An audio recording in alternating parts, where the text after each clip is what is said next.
Hello, नमस्ते दोस्तों। आप सभी का फिर से स्वागत है मेरे YouTube चैनल में। आशा करता हूँ आप सब अच्छे होंगे। आज हम लोग पढ़ेंगे बौद्ध धर्म के बारे में, जो आने वाले परीक्षाओं के दृष्टिकोण से बहुत ही महत्वपूर्ण है। तो आप लोग बने रहिएगा मेरे साथ, बिल्कुल भी कहीं मत जाइएगा। तो चलिए शुरुआत करते हैं। बौद्ध धर्म का जो संस्थापक है महात्मा बुद्ध को माना जाता है। महात्मा बुद्ध को लाइट ऑफ एशिया के नाम से जाना जाता है। महात्मा बुद्ध को लाइट ऑफ एशिया के नाम से जाना जाता है। यह बौद्ध धर्म के संस्थापक थे। इनका जन्म 563 ईसा पूर्व में नेपाल के कपिलवस्तु क्षेत्र में लुम्बिनी नामक स्थान पे हुआ था। और इनके पिता कौन थे? सुधोधन थे, जो एक राजा थे। इनकी माता का नाम महामाया थी। पर माता की मृत्यु के बाद इनके जन्म के 7वें दिन में हो गई थी। इनकी माता की मृत्यु कब हो गए थे? जन्म के 7वें दिन में हो गए थे। और बुद्ध के बचपन का जो नाम थे सिद्धार्थ थे। ये सब इम्पोर्टेंट तथ्य है, आप लोग ये सब याद रखिएगा। चलिए आगे बढ़ते हैं। इनकी मृत्यु के बाद इनकी जो मौसी थी प्रजापति गौतमी ने बुद्ध का पालन किया था। इनकी माता की मृत्यु हो गई थी, बचपन में 7 दिन में थे। उसी अवस्था में गौतम बुद्ध के माता जो है स्वर्गवास प्राप्त हो गए थे। और उसके बाद इनके मौसी ने ही इनका लालन पालन किया और बड़ा किए। जन्म के दौरान एक साधु महाराज आए। उन्होंने भविष्यवाणी किया कि या तो ये क्या होंगे, चक्रवर्ती सम्राट बनेंगे या फिर आध्यात्मिक सन्यासी बनेंगे। जो ये दूसरी भविष्यवाणी थे, उन भविष्यवाणी उनके पिता को चिंतित करने लगे, सताने लगे कि अगर सन्यासी बन जाएंगे तो जो राजपाट है वह कौन संभालेगा। इसी के डर से महाराज जो उनके पिता सुधोधन थे, उन्होंने क्या किया कि अपने घर में ही सारी भोग विलास की वस्तुएं लाके हाजिर कर दिए। उन्हें घर से बिल्कुल ही पूरी दुनिया से, वास्तविक दुनिया से इन्हें अनजान रखा। सुधोधन ने सिद्धार्थ को हर सुख सुविधाएं प्रदान किया ताकि वह भोग विलास में लिप्त रहे और वैराग्य की ओर उसका ध्यान न जाए। लेकिन होना वही होता है जो किस्मत में लिखा होता है। इसी वजह से उनके पिताजी ने मात्र 16 वर्ष की आयु में उनका क्या किया? विवाह करवा दिया। तो गौतम बुद्ध का विवाह 16 वर्ष की आयु में ही हो गया था। उनकी पत्नी का नाम जो थी यशोधरा थी।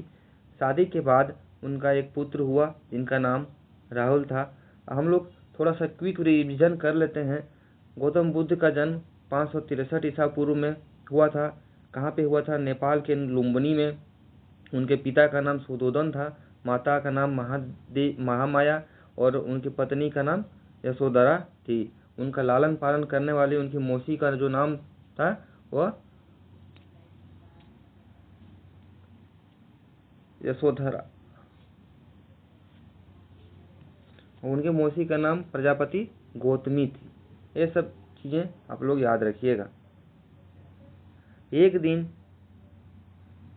दिन गौतम बुद्ध अपने सारथी के साथ रथ में बाहर परिभ्रमण के लिए निकला। उसने जीवन की 4 अवस्थाएं के देखा। इसी दौरान उसने क्या देखा? जीवन की 4 अवस्थाएं देखा। पहली अवस्था जो थी, एक बूढ़ा आदमी देखा। तो वह ऐसा इस तरह के लोग कभी नहीं देखे थे। तो अपने सारथी से पूछा कि यह क्या है? वो लंगड़ा लंगड़ा के चल रहा था। वो लंगड़ा लंगड़ा के क्यों चल रहा है? बोला कि महाराज वह क्या है, बूढ़ा हो गया है, बूढ़ा आदमी है, वह चल नहीं पा रहा है सही से। तो उसने पूछा कि क्या मैं भी ऐसा होऊंगा एक दिन? तो बोला कि जी हाँ, आप भी ऐसे अवस्था में पहुंचेंगे और मैं भी एक दिन वैसे अवस्था में पहुंचूंगा। तो उन्हें ये देख के थोड़ा आश्चर्य लगा। आगे थोड़ा दूर जाता है तो एक बीमार व्यक्ति दिखता है, तो जो बेड पे लेटा हुआ था। तो उसने पूछा कि ये बेड पे ऐसे क्यों लेटा हुआ है, पूरा खांस रहा था, क्या हुआ उनको? तो बोला कि वह व्यक्ति बीमार है, इसलिए इस तरह कर रहा है। थोड़ा दूर और आगे गया तो उसने क्या देखा कि एक शव को लेके जाते हुए देखा। इस घटना ने तो उनको अंदर से हिला के रख दिया कि आखिर ये क्या है। तो बोला कि वह व्यक्ति संसार को छोड़ के चले गए हैं, मृत्यु को प्राप्त हो गए हैं। तो सिद्धार्थ जो है उनके मन में एक आया कि क्या मैं भी एक दिन ऐसा ही मरूंगा। बोला कि जी महाराज, सबको एक दिन जाना ही पड़ता है, एक दिन मरना ही पड़ता है। तो इस घटना ने उसे अंदर से हिला दिया और उनके आचार व्यवहार दिशा में बहुत गहन चिंतन में पड़ गया। आगे जाके वो एक साधु देखे, उस साधु को देख के थोड़ा देखा कि वो साधु अंदर से शांत स्वभाव है, प्रसन्न चित्त है, एकदम शांत मुद्रा में बैठे हुए हैं। ये 4 घटनाक्रम जो है सिद्धार्थ के जीवन में काफी बदलाव लाते हैं। और वह अपने पिता के पास चले जाते हैं और वो बोलते हैं कि मैं भी, क्या है, कम्युनिकेशन वाद विवाद होता है कि मैं भी सन्यासी बनूंगा। उन्हें चारों अवस्थाओं में सबसे अच्छा लगा सन्यासी। तो वह सन्यासी के बनने के लिए अपने पिता से आज्ञा लेने गया, लेकिन उनके पिता ने आज्ञा नहीं दिया। बोला कि आप अगर सन्यासी बन जाओगे तो ये राजपाट सारा जो मेरा भी विरासत है वो कौन संभालेगा। फिर भी वह गौतम बुद्ध रिक्वेस्ट करने लगा कि नहीं, मैं सन्यासी बनूंगा। लेकिन राजा ने बोला कि मैं एक राजा हूँ, मैं तुम्हें आदेश देता हूँ, तुम्हें सन्यासी नहीं बनना है। लेकिन गौतम बुद्ध उनकी बात को उस समय नहीं टाल पाया।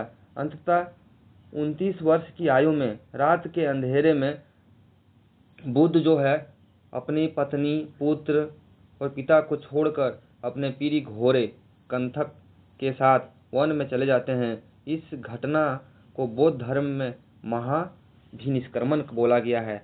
इस घटना को बौद्ध धर्म में महाभिनिष्क्रमण बोला गया है। ये इम्पोर्टेंट है, क्वेश्चन परीक्षाओं में आता है कि भगवान गौतम बुद्ध द्वारा गृह त्याग की घटना को क्या बोला जाता है। तो क्या बोला जाता है? महाभिनिष्क्रमण बोला जाता है। याद रखिएगा, उनके घोड़े का नाम क्या था? उनके घोड़े का नाम कंथक था और गृह त्याग के समय उनकी आयु 29 वर्ष के थे। ये सब इम्पोर्टेंट है, याद रखिएगा आप लोग। सत्य की खोज में बुद्ध इधर उधर भटकने लगे तो इसी दौरान उन्हें अलार कलाम नामक एक विद्वान मिला जो सांख्य दर्शन के दार्शनिक थे। तो उनसे प्रथम शिक्षा लिया। गौतम बुद्ध ने प्रारंभिक शिक्षा अलार कलाम से लिया और उसे अपना प्रथम गुरु बनाया। तो अगर परीक्षाओं में पूछा जाता है कि गौतम बुद्ध के प्रथम गुरु कौन थे, तो आप लोग बोलिएगा अलार कलाम। चलिए आगे देखते हैं मित्रों। अलार कलाम की शिक्षा से उन्हें संतुष्टि प्राप्त नहीं हुआ जिसकी वह खोज कर रहे थे। इसके बाद गौतम बुद्ध अपने 5 मित्रों के साथ सारनाथ के जंगल में चले गए। सारनाथ के जंगल में चले गए और कठोर तपस्या किया, लेकिन इसके बाद भी उन्हें सत्य की ज्ञान नहीं मिला जिसकी वे खोज कर रहे थे। अंततः वह बिहार के गया नामक स्थान पे चले गए। कहाँ चले गए? बिहार के गया नामक स्थान पे चले गए।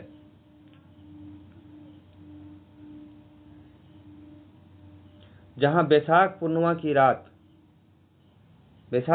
की रात को निरंजना नदी के तट पर एक पीपल वृक्ष के नीचे, जिसे बोधि वृक्ष के नाम से जाना गया, वहाँ पे उन्हें ज्ञान की प्राप्ति हुआ। किस वृक्ष के नीचे? पीपल वृक्ष के नीचे। इससे पहले हम लोग जैन धर्म में देखे थे कि भगवान महावीर को साल वृक्ष के नीचे ज्ञान प्राप्ति हुआ था, बराकर नदी के तट पर। यहाँ पे इनको किस नदी के तट पे ज्ञान की प्राप्ति हो रहा है? निरंजना नदी के तट पे वैशाख पूर्णिमा के दिन। ज्ञान प्राप्ति के दौरान सिद्धार्थ की जो आयु थी 35 वर्ष थी। 29 वर्ष की आयु में उन्होंने गृह त्याग किया था और 35 वर्ष की आयु में ज्ञान की प्राप्ति हुआ। प्रथम उपदेश, अब ज्ञान प्राप्त हो गया तो किसी को न किसी को तो उपदेश उन्हें देना ही था। तो प्रथम उपदेश ज्ञान प्राप्ति के बाद जो है अपना प्रथम उपदेश सारनाथ में दिया। कहाँ पे दिया? प्रथम उपदेश सारनाथ में दिया। इस घटना को धर्म चक्र परिवर्तन कहा गया। गृह त्याग की परिघटना को महाभिनिष्क्रमण बोला गया था और प्रथम उपदेश जो दिया इस घटना को धर्मचक्र परिवर्तन बोला गया है। यानी अब से परिवर्तन होगा। क्या होगा? परिवर्तन होगा। तो इसी को धर्म यानी धर्म का जो चक्र चल रहा था उसमें परिवर्तन होगा। यानी कि उपदेश दे के लोगों के मार्ग को, लोगों की जो समस्याएं थी उसमें परिवर्तन लाएंगे, लोगों को जीने का तरीके में परिवर्तन लाएंगे। यानी धर्म चक्र परिवर्तन बोला गया। आशा करता हूं आप लोगों को अच्छे से समझ में आ रहा होगा।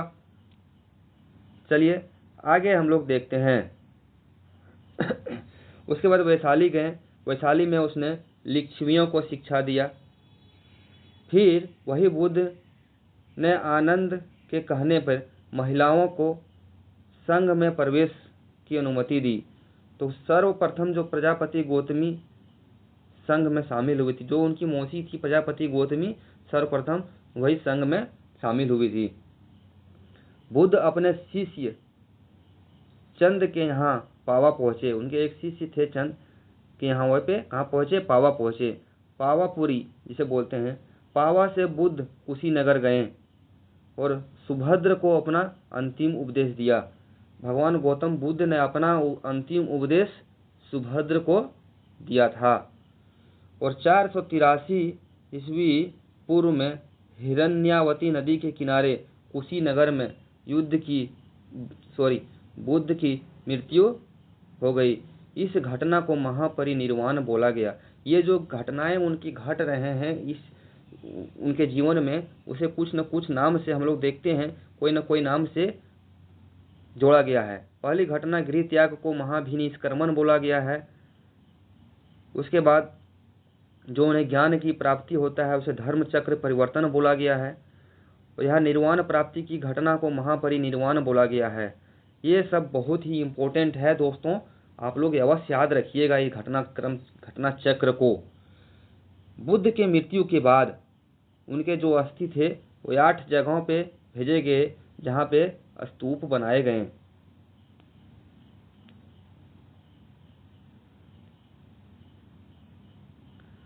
बुद्ध ने अपने उपदेशों में जीवन के 4 मूल सत्य बताए हैं, जिन्हें 4 आर्य सत्य बोला जाता है। 4 मूल सत्य बताए हैं, क्या बोला जाता है? आर्य सत्य बोला जाता है। उनका कहना है कि इसके अलावा संसार में कुछ है नहीं, यही 4 सत्य है और कुछ नहीं है। तो 4 सत्य क्या क्या है हम लोग देखते हैं। पहला जो है, संसार में दुख है, यह दुनिया दुखों से भरी है। उनका कहना है कि दुनिया क्या है? दुखों से भरी हुई है और दुख का कुछ कारण होगा। अगर दुख है तो उसके पीछे कुछ न कुछ कारण जरूर होगा। दुख का मूल। तीसरा है दुख का मूल। दुखों का सबसे बड़ा कारण क्या है? इच्छाएं हैं। और दुख से मुक्ति, इन इच्छाओं पर नियंत्रण करके दुखों से मुक्ति पाई जा सकती है। यही 4 आर्य सत्य थे जो भगवान गौतम बुद्ध ने दिए थे।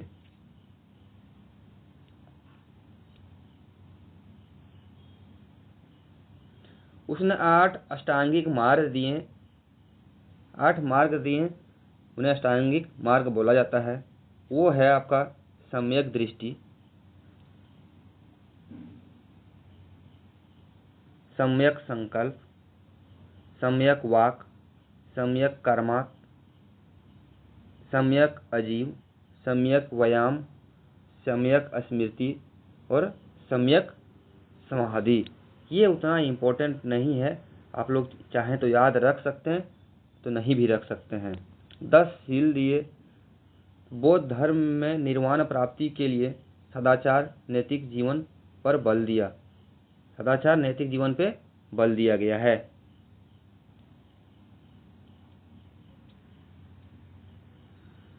बौद्ध धर्म के 3 मुख्य आधार हैं जिन्हें त्रिरत्न बोला गया है।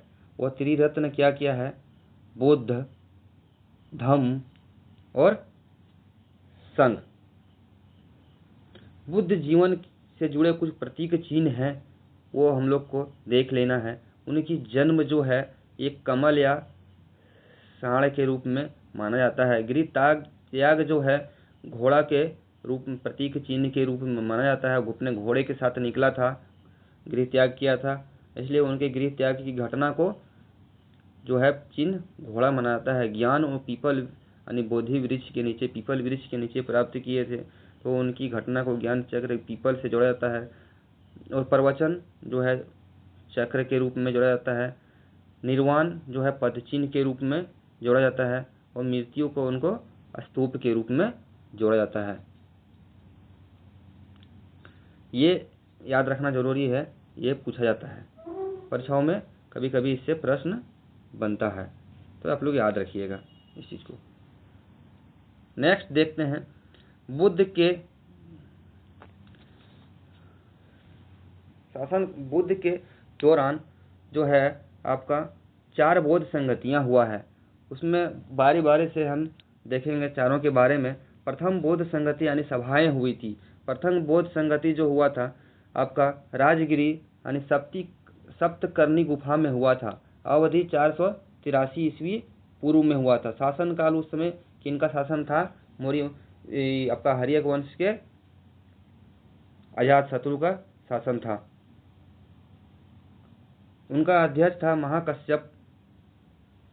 और कार्य क्या हुआ इसमें? बुद्ध के उपदेशों को सूत्र पीठक तथा विनय पीठक में अलग अलग संकलित किया गया। सूत्र पीठक और विनय पीठक ये आपका साहित्य है। बौद्ध धर्म के 2 साहित्य हैं जो प्रथम बौद्ध संगति के बाद हुआ था, लिखा गया था। प्रथम बौद्ध संगति के बाद मुख्यतः 2 उपन्यास लिखे गए, 2 साहित्य लिखे गए, आपका सूत्र पीठक और विनय पीठक। और जो तीसरा साहित्य है वो तृतीय बौद्ध संगति के बाद लिखा गया है। इनका जो है स्थान, काल और शासक ये बहुत ही इम्पोर्टेंट है। हम इसका एक ट्रिक बना के आप लोगों को बताएंगे अभी थोड़ी देर में। चलिए आगे चलते हैं। द्वितीय बौद्ध संगति के बारे में देखते हैं। यह वैशाली में हुआ था। 383 ईस्वी पूर्व, यानी पहले बौद्ध संगति से 100 साल के बाद 383 ईस्वी पूर्व में द्वितीय बौद्ध संगति हुआ। शासन काल उस समय कालाशोक था। कौन था? शासन कालाशोक। और इनका अध्यक्ष जो था आपका साब कमीर यानी सुबु कामी थे। इनका कार्य है भिक्षुओं में मतभेद के कारण बौद्ध संघ स्थविर और महासंघिक में विभाजित हुआ। बौद्ध भिक्षुओं में कुछ मतभेद, इस संगति के बाद बौद्ध भिक्षुओं में जो कुछ मतभेद पैदा हो गए थे, जिसके कारण 2 बौद्ध संघ का गठन हुआ, स्थविर और महासंघ का।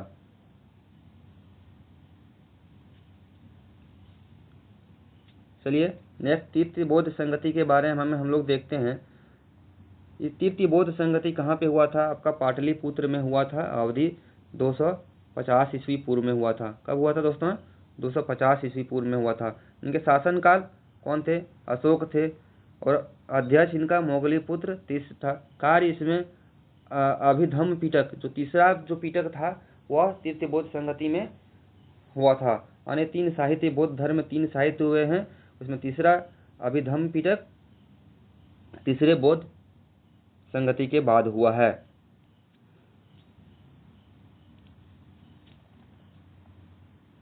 चतुर्थ बौद्ध संगति का हम लोग देख लेते हैं थोड़ा सा। ये कुंडल वन कश्मीर में हुआ था, लगभग ईसा के प्रथम शताब्दी में। शासन काल कनिष्क थे। इनके शासक जो राजा थे वो कनिष्क थे। अध्यक्ष वसुमित्र थे। और कार्य क्या हुआ इसमें? बौद्ध धर्म 2 संप्रदाय में बट गया, हीनयान और महायान। अब हम लोग हीनयान और महायान में क्या विभिन्नताएं हैं उसके बारे में चर्चा करेंगे। दोनों में क्या डिफरेंस है उसके बारे में चर्चा करेंगे। उससे पहले हम लोग थोड़ा इनके बौद्ध संगतियों को याद रखने के लिए एक ट्रिक देख लेते हैं। दोस्तों 4 बौद्ध संगतियां हुआ है। कितने बौद्ध संगति हुआ है? 4 बौद्ध संगति हुआ है। दूसरा तीसरा। इनके जो कार्यकाल है थोड़ा सा हम लोग को याद रखने का है। प्रथम वाला 483 ईस्वी पूर्व में हुआ है।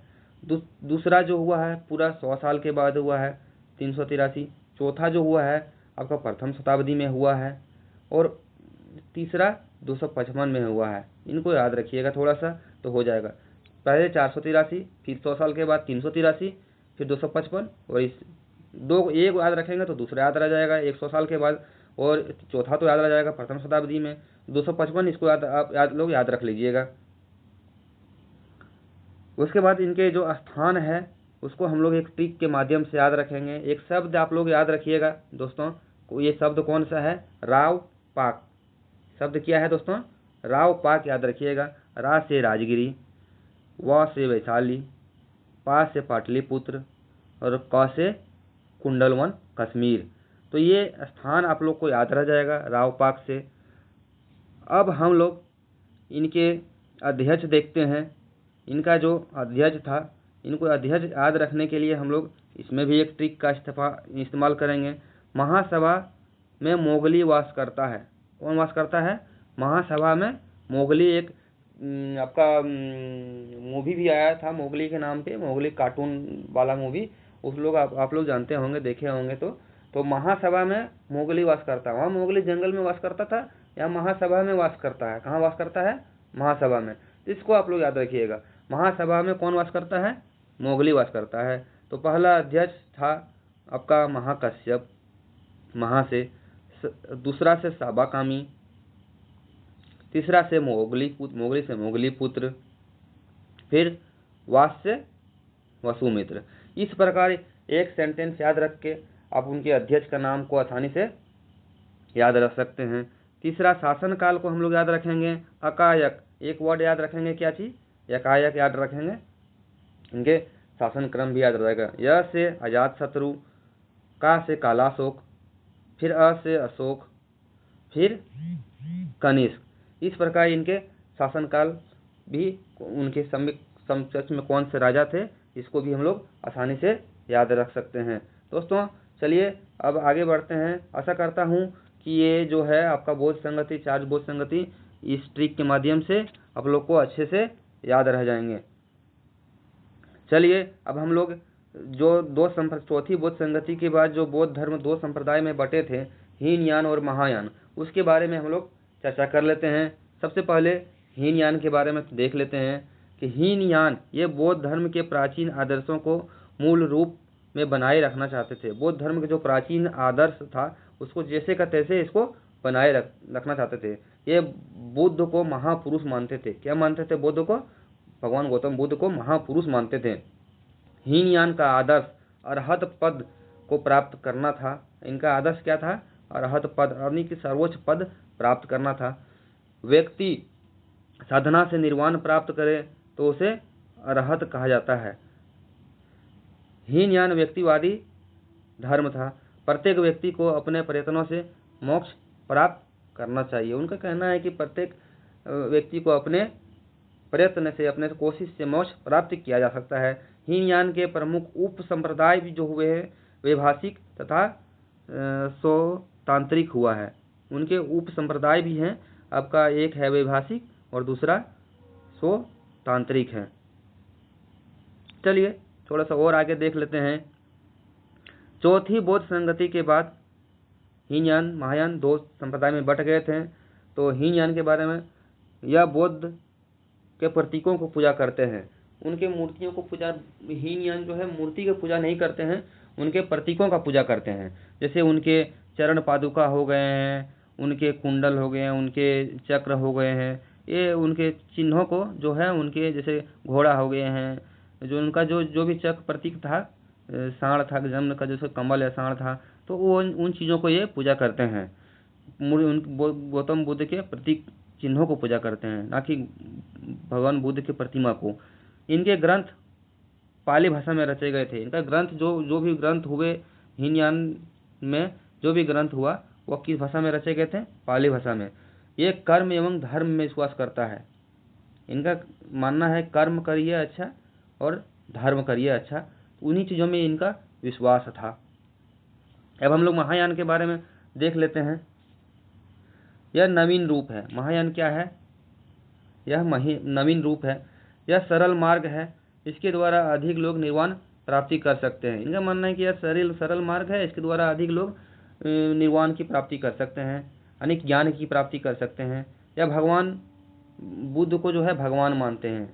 महायान क्या है, भगवान बुद्ध को क्या मानते हैं, भगवान मानते हैं, और बुद्ध की मूर्ति की पूजा भी करते हैं।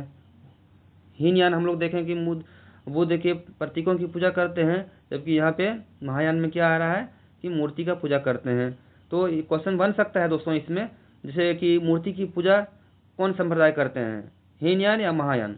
तो क्वेश्चन बन सकता है यहाँ से, और दोनों संप्रदाय करते हैं, आपकी कोई संप्रदाय नहीं करते हैं। तो आप लोग को याद रखना है इस चीज़ को।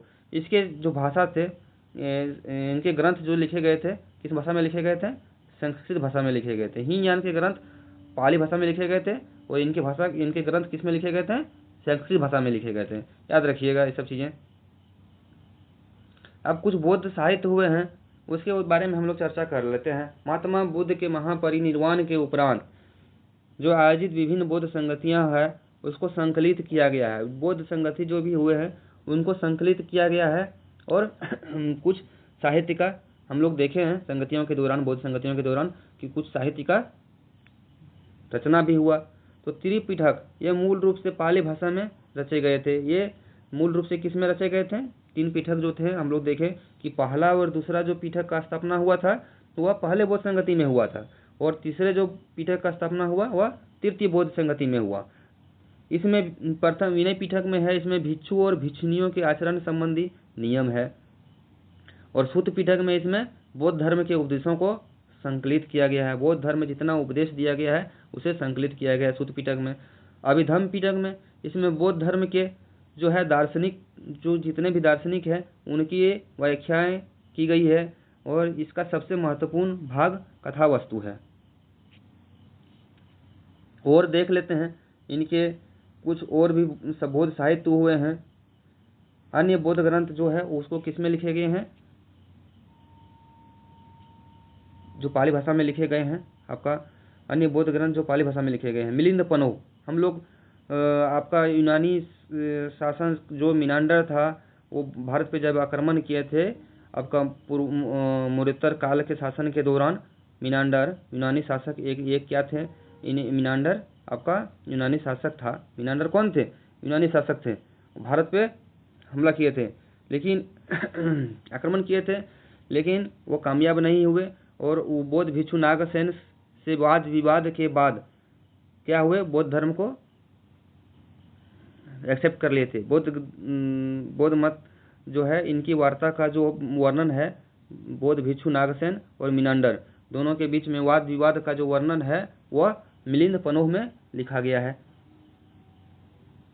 वो वीडियो अगर आप लोगों ने नहीं देखा है तो कृपया हिस्ट्री का प्लेलिस्ट में जाके वो वीडियो देख सकते हैं। आशा करता हूँ अभी तक आप लोगों को बहुत अच्छी तरह से मेरा ये वीडियो है आप लोगों के माइंड में सेट हो गया होगा, और याद भी हो गया होगा बहुत हद तक, और 1-2 बार और देखिएगा तो बहुत अच्छी तरह से याद हो जाएगा।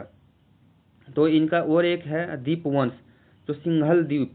दीपवंश क्या है, सिंहल द्वीप कहाँ पे है, श्रीलंका के इतिहास पर प्रकाश डालने वाला 4th शताब्दी में रचित यह पहला ग्रंथ है।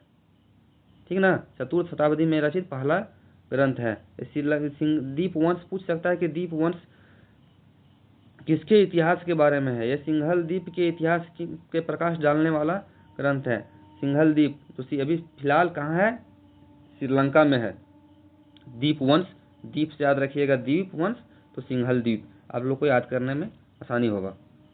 तो चलिए आगे देखते हैं दोस्तों।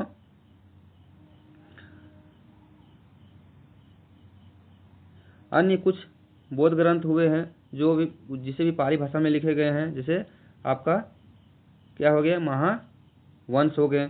इस ग्रंथ में मगध के राजाओं को क्रमबद्ध कि उनके शासनकाल को जो कैसे कैसे शासन क्रमबद्ध सूची में मिलती है महावंश में। इसकी रचयिता जो है आपका मदंत महानाम है, और 5वीं से 6ठी शताब्दी में इनका निर्माण हुआ, इनको लिखा गया था। जातक कथाएं, इसमें भगवान बुद्ध के जो पुनर्जन्म की मान्यता है कि भगवान बुद्ध से अपने इनके जो पुनर्जन्म हुए थे उनके बारे में जातक कथाएं में वर्णन है। धम्मपद जो है आपका पाली भाषा में लिखे रचा गया है। इसमें गौतम बुद्ध को जो बौद्धों को क्या बोला है, गीता बोला गया है। धम्मपद को क्या बोला गया है? इसे बौद्धों का गीता बोला गया है। जैसे हिंदू धर्म में गीता है, उसी तरह बौद्ध धर्म का गीता धम्मपद को बोला गया है। बौद्ध धर्म का गीता कौन है? धम्मपद है बौद्ध धर्म का गीता। चलिए नेक्स्ट,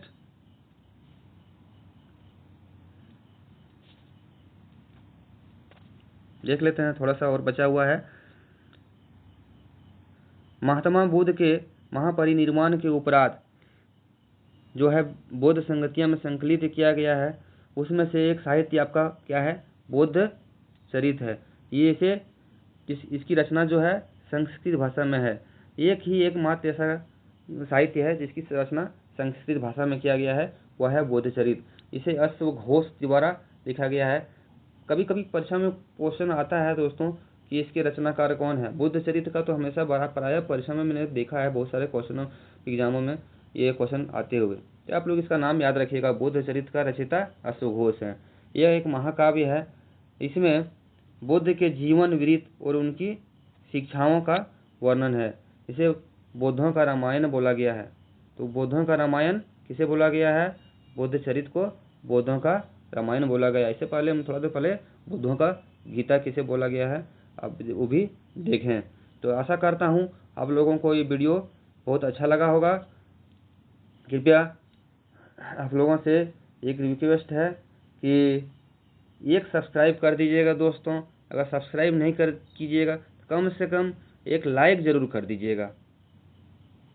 धन्यवाद। चलिए मिलते हैं नेक्स्ट वीडियो में। Thank you.